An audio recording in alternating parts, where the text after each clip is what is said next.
we're going to go ahead and get started. So welcome for those of you who are tuning in live tonight. My name is Kirsten Colte. I am a double alum as well as a domestic and international admissions counselor in the Office of Undergraduate Admissions. And I am joined here by several other alums that are all from SMC. Some I know very well, some I'm just meeting for the first time. And tonight is a space for you all to, if you have any questions about being a student at SMC, about what it's like to graduate from SMC, anything like that, this is an open space for you to ask those questions as well. So just kind of to break the ice, I'm going to have our guests introduce themselves. So we're joined by Casey and Kobe. And do either one of you have a preference for who introduces themselves first? For your introduction, I would just go ahead and say your full name, what year you graduated, if you're comfortable, what major or majors you pursued while you were here, and kind of where life has sort of led you now. Sure, I can start. So like she said, my name is Casey. I actually just graduated from St. Mary's class of 2020. I finished at the end of Jan term 2020. So been out in the work world for about a year. Overall here, hold on one second. Sorry, some audio problems. That's okay. We're going off script. No, I'm just kidding. I mean, it is what it is with the age of Zoom, right? Life continues even though we're on camera. Sorry, I had the loud roommate issue I had to go take care of. But yeah, so I graduated class of 2020. So business major, concentration in marketing and digital media. I was actually the class valedictorian for 2020. So yeah, I have been just about a year. I remember being in your position not too long ago. I was actually a transfer. So about 2.5 years ago, I made the decision to go to St. Mary's. So just really happy to help you guys out any way I can. Perfect. Thank you so much, Casey. And Kobe, do you want to kind of introduce yourself as well? Yeah, I'd love to. My name is Kobe. I'm also a double alum, as one would say. I graduated from St. Mary's in 2018 with the English major, and then I went back and did my graduate studies in business management and finished in 2019. And now I work in accounting. So I work more in the investor relations type role in my accounting firm. So been doing that for a couple of months and I've been loving it so far. So, and like Casey said, we're here to answer any questions you may have about St. Mary's and how it's affected our transition into the real world and also our experience at St. Mary's. Yeah, wow. We already have a question, which is amazing. So I'm going to kind of paraphrase this question, but the question is essentially asking, does St. Mary's help with guiding, kind of exploring or identifying a major or majors that you may be interested in when you become a student at SMC? Casey, do you want to go like popcorn style? We can answer either or. Sure, yeah. You can go first this one. I'll take first the next one. Sure thing. So to answer that question, definitely I think going into college, you may always have this one mindset of what you want to do, but there's always room to kind of grow into something else.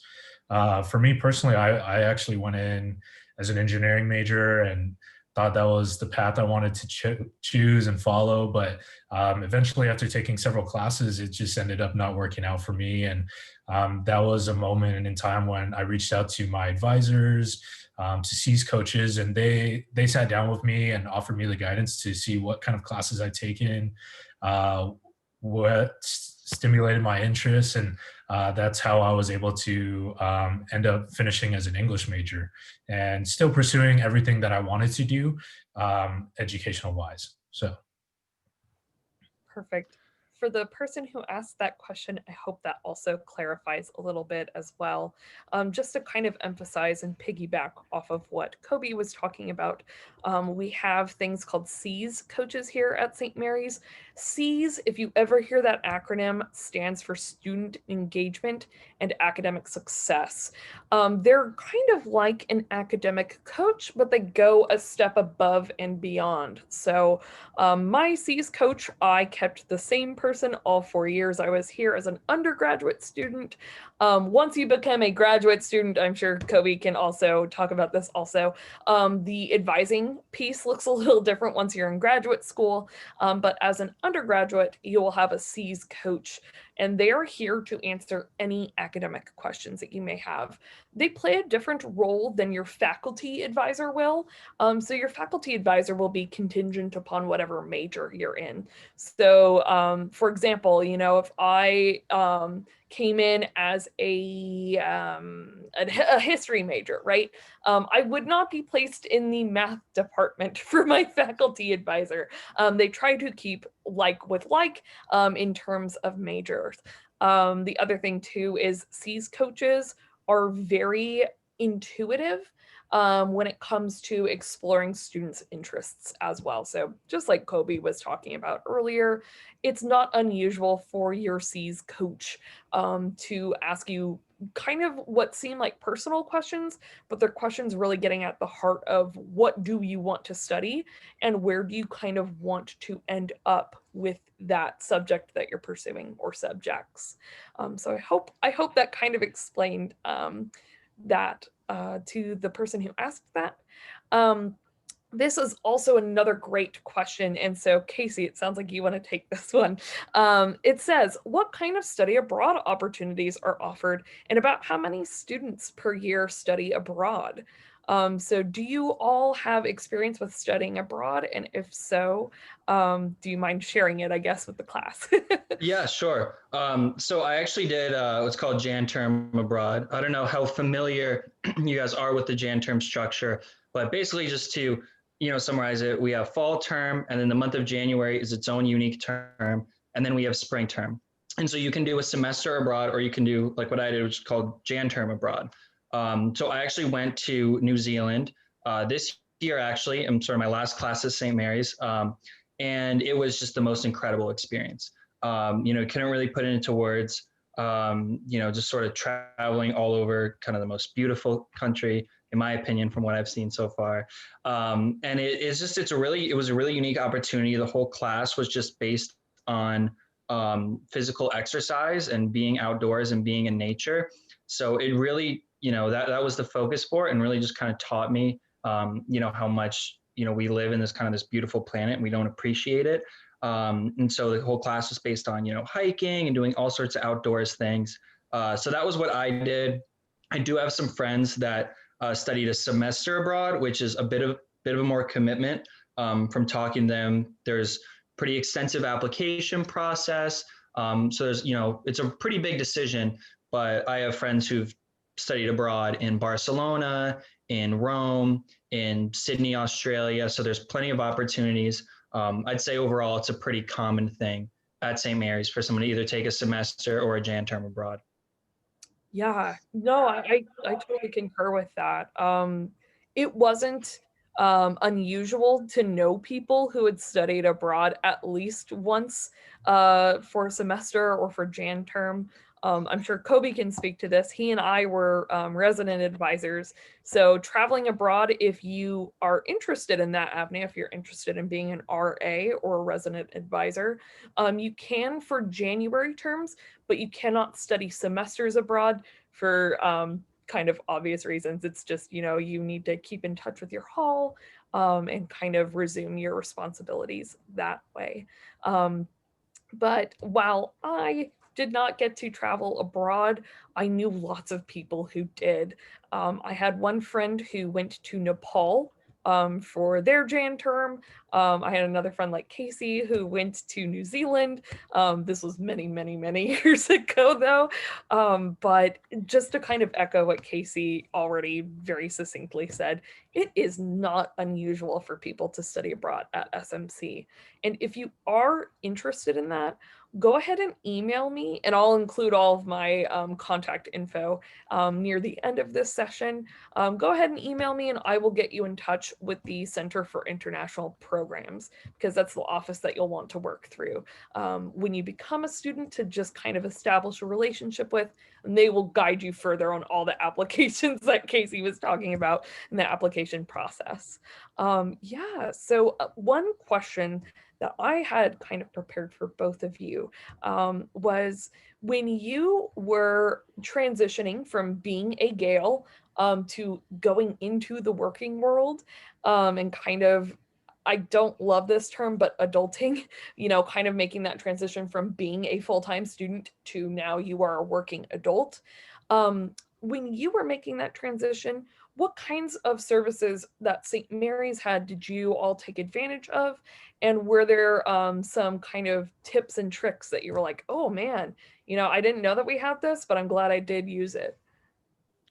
Yeah, I mean, I can start with that. So, as a business major, for me, it was very kind of specific. Within the School of Business, they have their own sort of career center.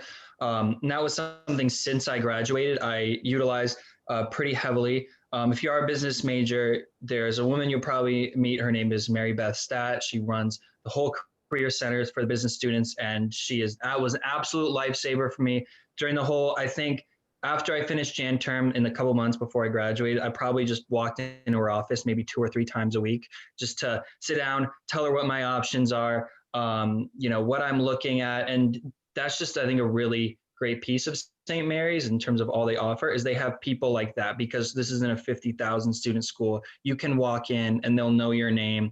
They'll remember what kind of jobs you're looking for. So that kind of personalization, I think, for me was really helpful in not only just getting a job, but making sure I took the right job in the direction that I wanted to go in. Yeah. Yeah, and to add on to that, the other resource that no one really talks about is the network that you make with the colleagues, your friends, the people that you meet in your classes. And that's how I ended up getting connected to the job I'm working at currently. I was in the market for a new opportunity, and someone found me, and we ended up talking, and I knew them because I was a friend of a friend, and they were able to refer me to our accounting firm, and that's how I ended up getting hired and everything like that. So really take advantage of talking with your professors, talking with your classmates, even if it's a simple hello. That hello can span over the many years you're at St. Mary's, and one simple conversation can be another conversation down the road. So Yeah. Yeah, I think that's beautifully put. And I think the networking, especially that happens between alumni at SMC, is pretty unique to other institutions I've seen. And I think part of that has to do with the nature of the college itself, kind of keeping in tying with the Lasallian traditions, respect for all persons, but also valuing what each person can contribute. Because, if Casey and Kobe and I are all working for the same business, we all might provide something completely different than one another, but we're all just as valuable as one another. The other thing, too, that I think is really, really interesting about being an SMC alum is you have a lifetime guarantee with the CPDS, or the Career and Professional Development Services that Casey had touched upon earlier with Mary Beth. Mary Beth is amazing. If you ever get a chance to meet her, she's great. But you can come back for years and years and years and years. And so that's how I ended up with the job that I'm in currently. I went back to CPDS and I said, hey, I've been looking at a few jobs. None of them really struck my fancy. I could do all of them, but I wasn't particularly passionate about any of them. And so someone referred me to the Office of Admissions, and they were like, hey, have you checked this out? And I was like, didn't even know they had a job opening. So it's always really interesting to see and develop those relationships with faculty and staff, and everyone remembers you. I think that was something that really stayed with me even as I graduated. I still see professors that I took, gosh, like 5, 6 years ago, and they remember me. And so that really touches me on some weird level. I really love that about SMC, and that just kind of speaks to what Casey and Kobe already talked about with how intrinsic the faculty are here, but also how interwoven everyone is at SMC. One question that I did have for all of you while we wait for some more questions in the chat were, could you share with us maybe one or two really special moments for you when you were a student here, like a favorite memory or, a favorite location, something like that that really speaks to you that you reflect back on now and you're like, oh man, I really miss my college days. I think there's definitely a few that come to mind, and especially kind of the climate, obviously where we're at now, where, there's so few kind of activities you can do. You kind of miss being in college and when there was so much. But the biggest thing that comes to mind me is just college basketball games. I'm a huge basketball fan.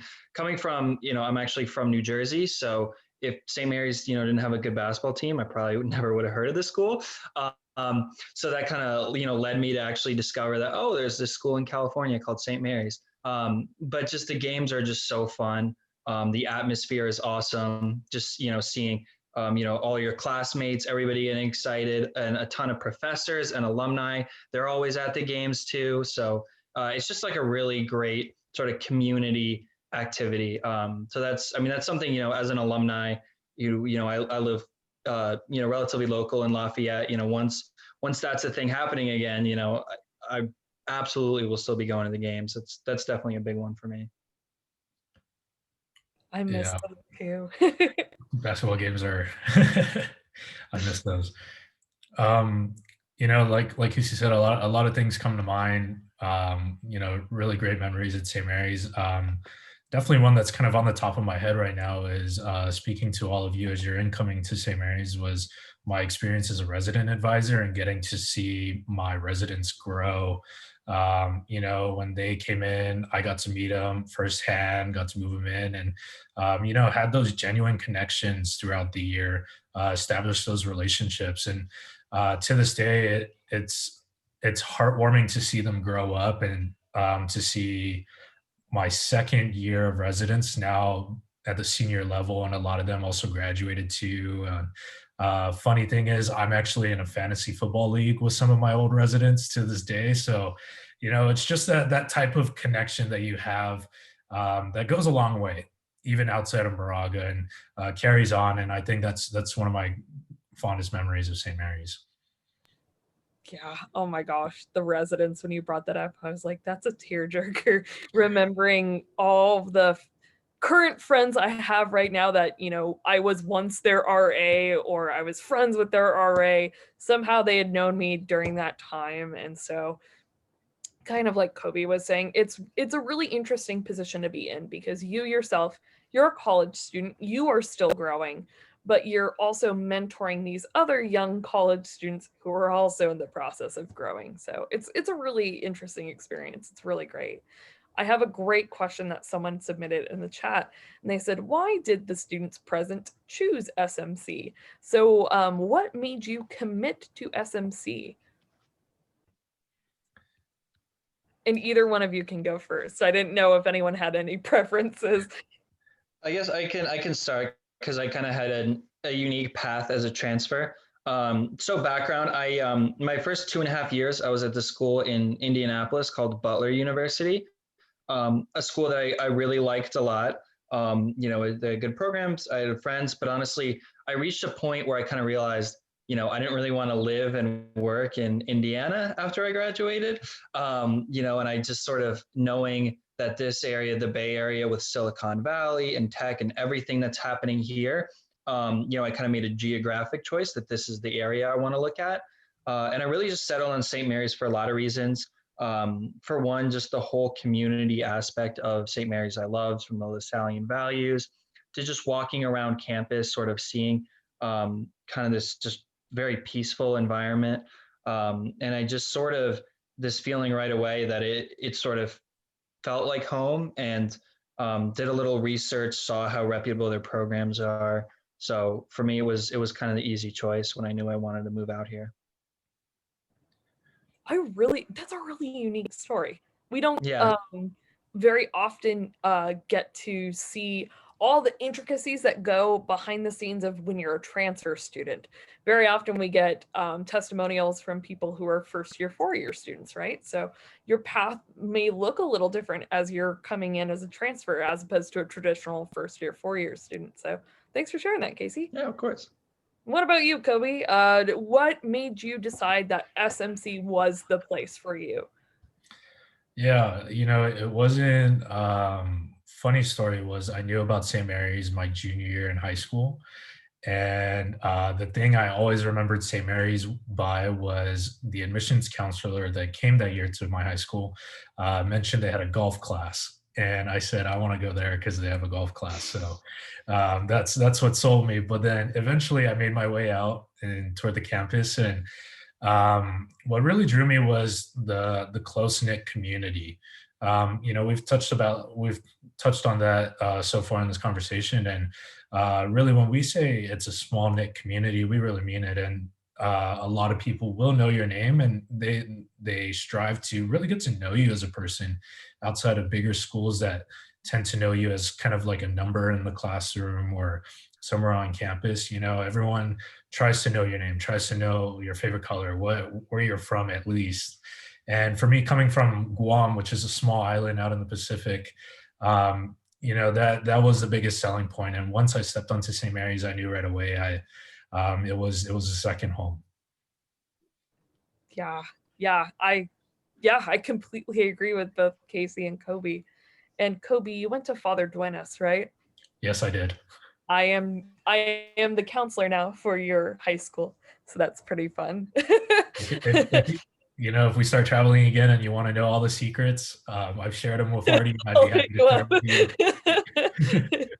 we have a really interesting question in the chat, and I have experience with this question, but I wanted to hear y'all's thoughts on this. Have graduates found employers outside of the Bay Area responsive to SMC alum?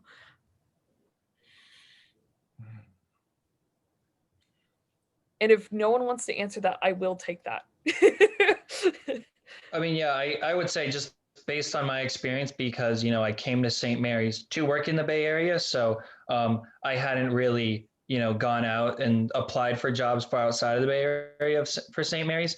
I will say though, just speaking to people, friends or people back home, it isn't such a, oh, I've never heard of that place. Some people, like myself, might have just heard of it from basketball, but I do know that there are employers, especially in the business world. I know out east that hire at St. Mary's. My sister actually knows somebody from her company in New York where she works at who is a St. Mary's grad. So it definitely does extend beyond the Bay Area. But that's about all the information I can contribute. Yeah. What about you, Kobe? Um, this is actually a really good question. I don't think I've had personal experience, but likewise, being from St. Mary's, I don't think anyone should be a little closed-minded to reaching out in the Bay Area and should reach out. There's a lot of St. Mary's alum everywhere you look and in many different places. So one shouldn't feel prohibited to just being isolated in the centralized area for opportunities outside of St. Mary's. Yeah. No, I totally agree. It's really interesting because I think very often, if you're from the Bay Area, St. Mary's, you hear very often, that like, for me anyway, I have a bunch of nurses all in a row that had all graduated from SMC. And once I had a doctor who came from SMC. So it's always kind of just ingrained in the consciousness of the Bay Area. But what's interesting about SMC, and Kobe had touched upon this earlier in our conversation, where we're all so interconnected, even if we're literally like thousands upon thousands of miles away. It's very easy to get in touch with alum and to network that way. So it's not unusual that you'll see an SMC grad somewhere completely different. I I didn't end up getting this job, but I was very close to working in Canada for EA. So they had apparently hired a previous SMC grad, and they were like, "Oh, you're also from SMC? We have such and such. Do you know him?" And I had no idea who he was, and I was like, "I'm so sorry. I have no idea who this person is." But it's not just conducive to the Bay Area bubble. SMC can be very widespread as a kind of global phenomenon, and you'll kind of see that as well. Once you come onto the university, you'll see a lot of people from a lot of different places. This is a very interesting question. What are the religious requirements for SMC, and how much does St. Mary's help out with internships? Those are both very good questions, so thank you for asking those.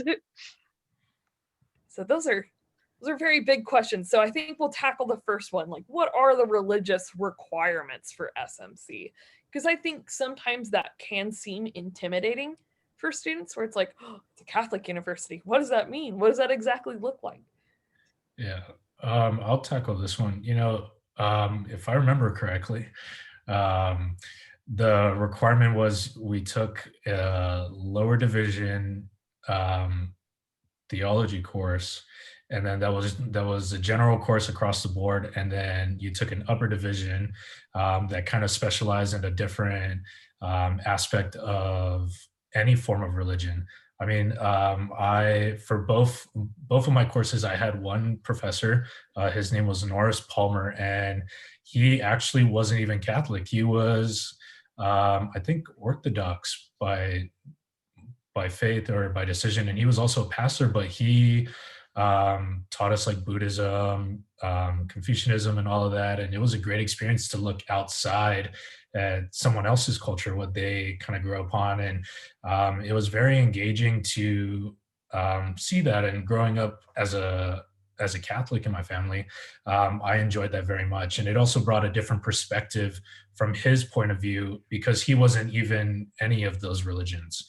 But yeah, he was very well versed, and that was his area of study and focus when going to school. So there's a lot of perspective that comes into the idea of studying religion at St. Mary's.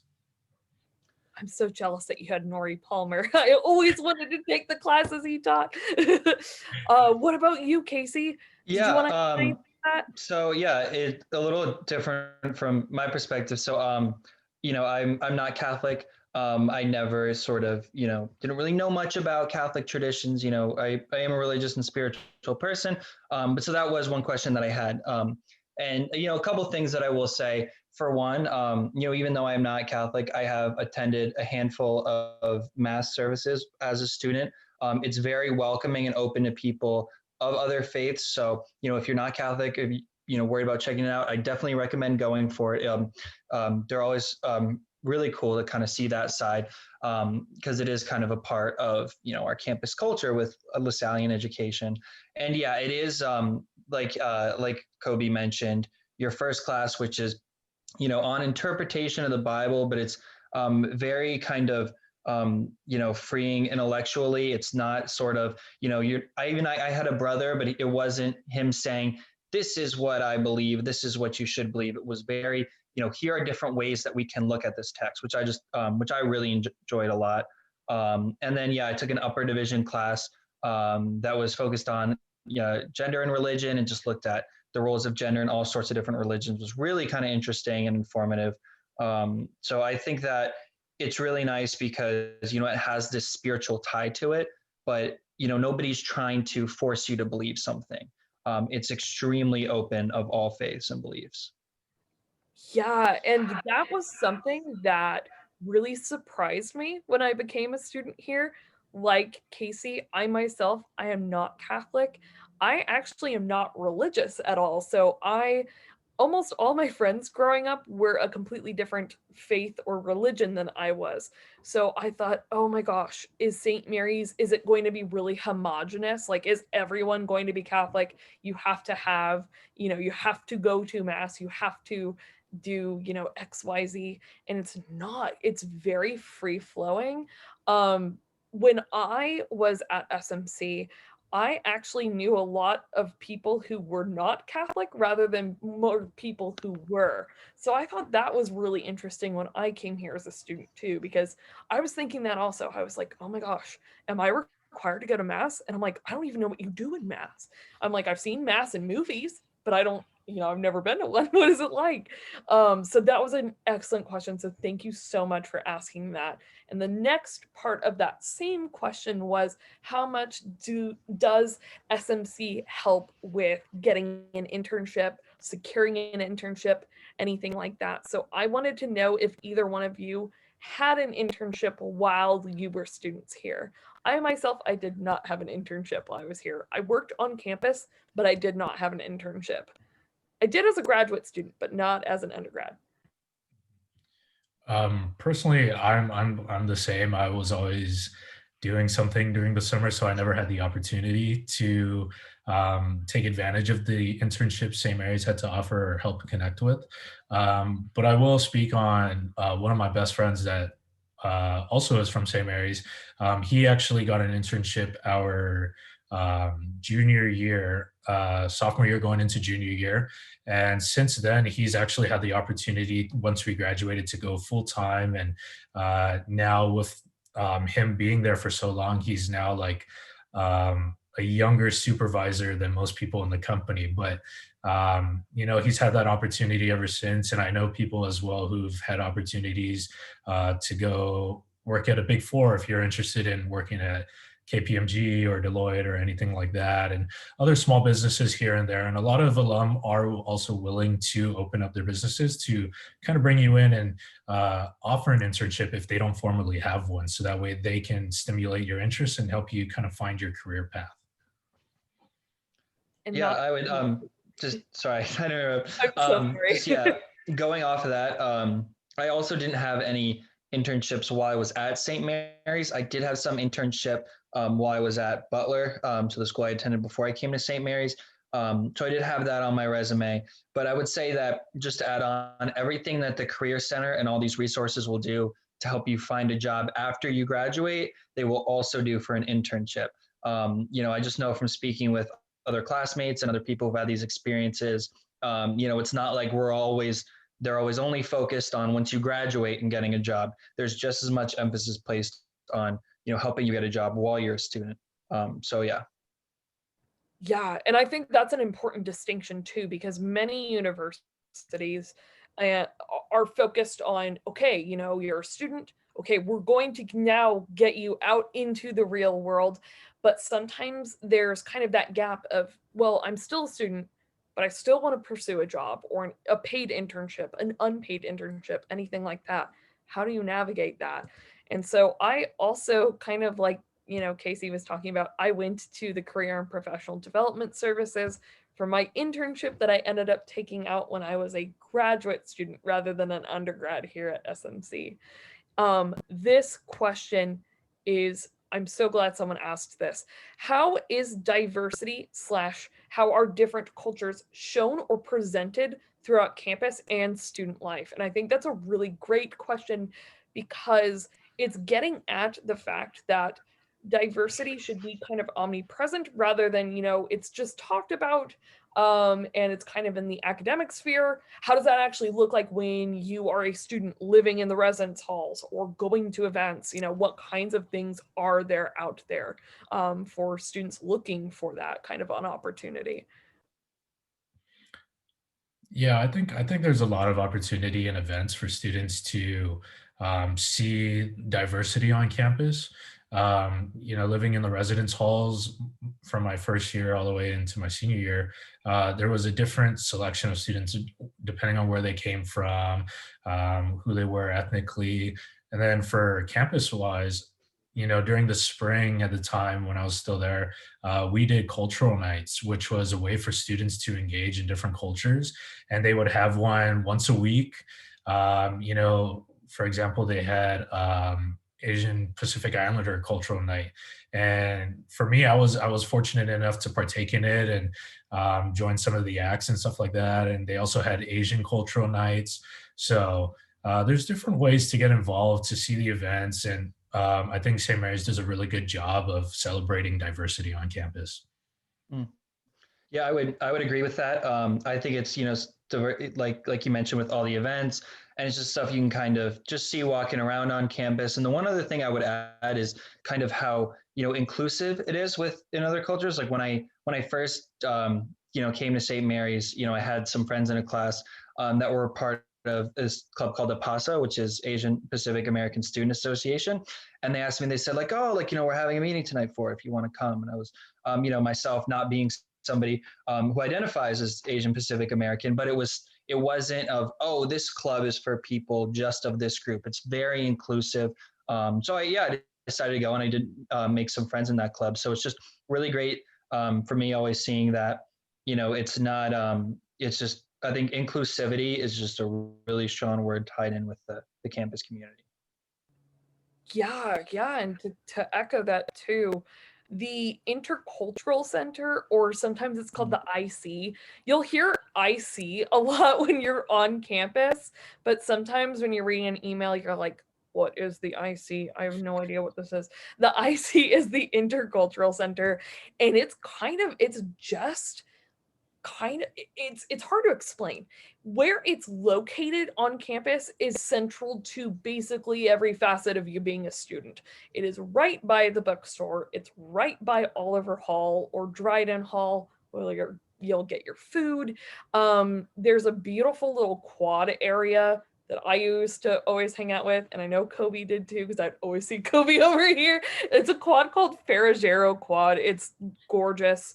It has kind of, well, now, Kobe, I don't know if you've been to campus recently, but now we have like outdoor benches, so it looks different than when you and I were a student there. But it's beautiful. It's a beautiful area, and I love that the IC is just there. It's there. It's a huge building. Sometimes you'll also hear it called the Delphine Lounge, because that is what the actual name of the building is. But the Intercultural Center is in that lounge. It's open to students all the time. So you can go in there, you can study. You don't have to attend any club meetings, but there will always be people coming in and out. It's a really good opportunity to meet people that you might not have met before, just because everyone's coming in and out all the time. But another really popular club at SMC that I was a part of was Pride. I think in ye olden times it was called the Gay Straight Alliance, or GSA, and it's Pride. It's always been Pride when I was there, but I think before my time it might have been called that. And so, as you can probably tell from the name, it's the LGBTQIA plus club on campus. But just like Casey was saying, you can just go to the club meetings. It's so fun when you go and you have friends who are there, and you just kind of get to see another part of what their experience is, like their student life. It might be different than yours. You may learn something, you may not, and you just meet a bunch of new friends. I literally can't echo what Kobe said enough. The cultural nights are amazing. Great food, great, really social justice focused programming. My favorite to go to each year was BSU, or the Black Student Unions. It was called Expressions of Blackness when I was a student there, or EOB for short. So if you ever hear the acronym EOB, they're probably talking about Expressions of Blackness, which is the cultural night for BSU. It's amazing. It's so good. And the other neat thing about the cultural nights is it's a really great fundraising event for all these clubs. So it's really fun to get involved, to go, to support your friends, and you're supporting the clubs as well. Those funds allow them to do events all throughout the year, or to do things with the members of their club. And so it's really awesome that we have opportunities like that at SMC to get involved in some kind of way. And oh my gosh, this perfectly segues into the next question. What kinds of clubs or organizations were you all involved at SMC? I am so sorry, person in the chat. You were probably like, yes, I get it. I get it. Clubs. So sorry. Sure, I can start. So, as you might have guessed based on my interest in basketball before, I was a member of Gale Force, which is, the student cheering section for the basketball games. And it also applies to really the student section of any sporting events on campus. That was just a big deal for me. I just love being a part of that. It's kind of a great thing, bringing the community together. Outside of that, I was actually active and started this club at St. Mary's that we actually didn't have, that we had at the school I transferred from. It's called Best Buddies. It's about facilitating relationships between college students and people with intellectual disabilities. So that was something that was another thing I really liked about St. Mary's. It's really easy to start your own club or your own organization. If you have people and something you really want to do. So I was active in that. Yeah, those are probably the main things for me. That sounds like an awesome club. Yeah, no, it's great. Awesome. For myself, I kind of dip my toes a little bit everywhere. As Kirsten mentioned, I was a resident advisor for 2 years for Justin Hall, which is a first year hall. So that's the best The one. best freshman hall, sorry. And then I was also on campus activities boards for 2 years in two different positions. So what campus activities boards does is we put on programs throughout the year for on and off campus students. My sophomore year, I was in charge of off-campus events. So we did things such as like laser tag. We went to Six Flags for the Halloween night. We've gone to Warriors games, all of that fun stuff.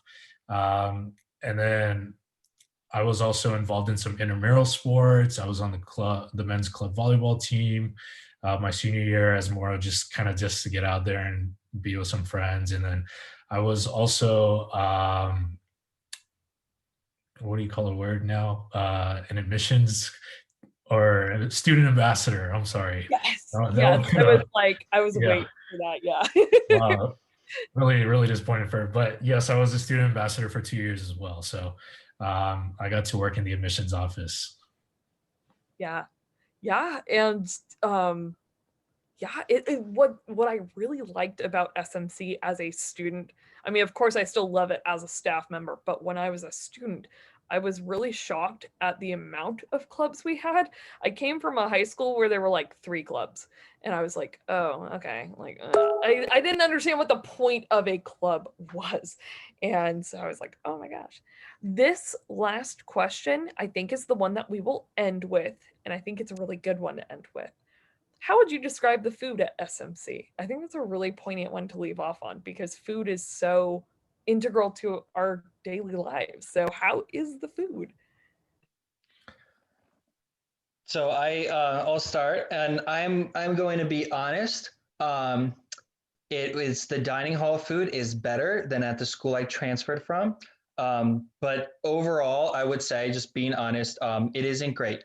It isn't 5-star gourmet, but there are some positives. In terms of the quality of the food, in terms of health, the selection is really good. I think it caters really well to all kinds of diets. So there is definitely a fair amount, and whether you're eating more protein heavy diet or vegetables, or you're vegan or whatever, there's a lot of options.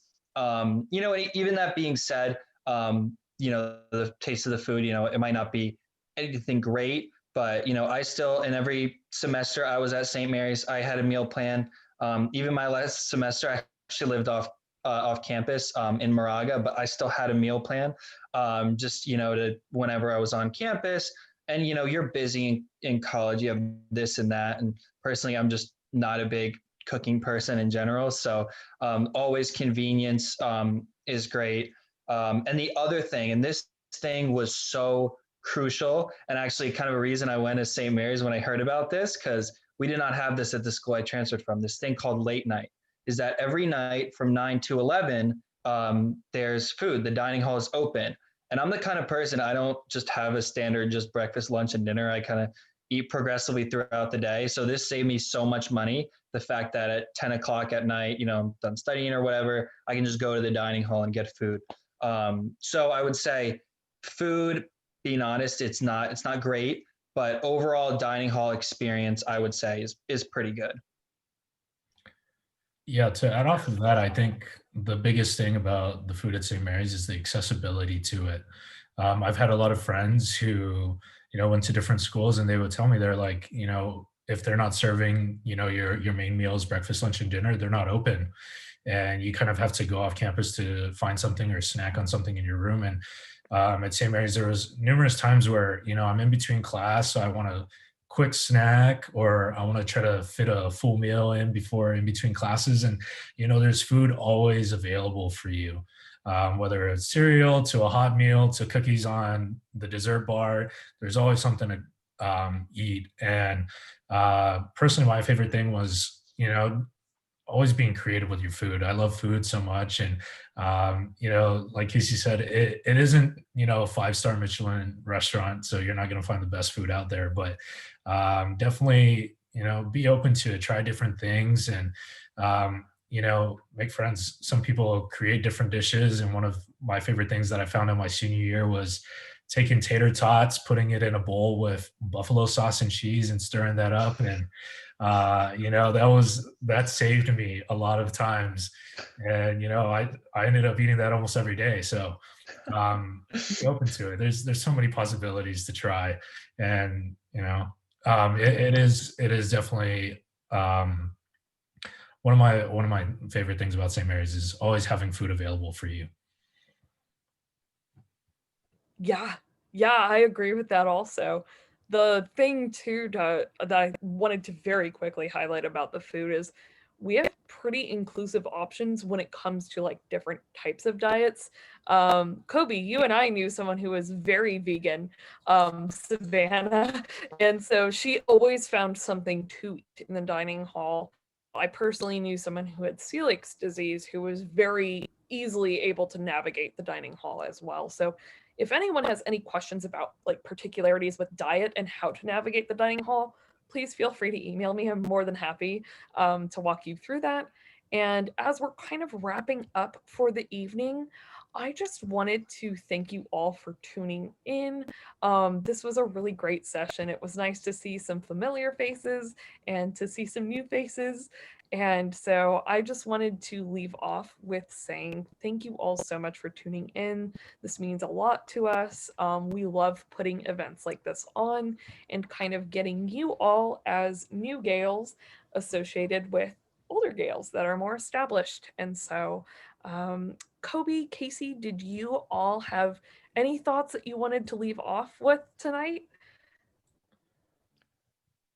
Um, I mean, I guess just kind of in summation, this might sound, cheesy or whatever, but genuinely, I mean, transfer for me, it was transferring to St. Mary's, was just the best decision I've ever made, for a number of reasons, just the whole experience here and sort of what I learned at St. Mary's.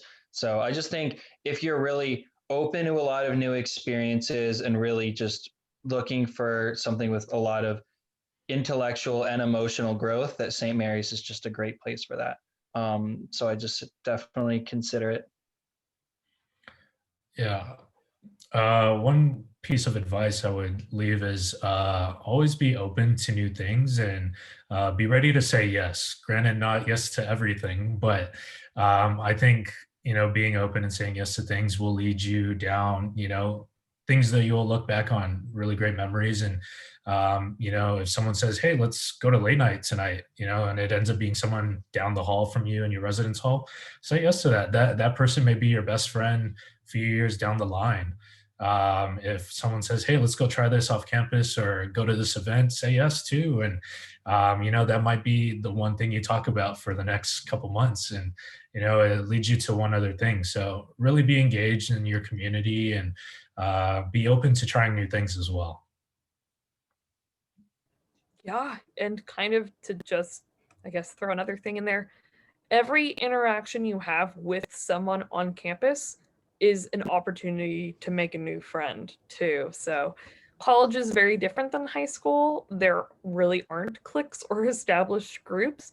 It's very easy to intermingle with people. So, kind of throw yourself out there and kind of see what sticks. So, thank you both to Casey and to Kobe for joining us tonight, as well as Morgan and Memphis for tuning in as well. They are also on our admissions staff here. And I just wanted to say thank you all so much for tuning in as well. And if you have any remaining questions or something that you're like, I really wanted to ask this, but I didn't have time, my email is in the chat. But if you are watching this on repeat and you do not have access to the chat, my email is knk5@stmarys-ca.edu. And so with that concludes the evening. So thank you all so much for coming. And I really appreciate that you were all here and you all made it. So thank you so much. Thanks for having us. Thanks for having us.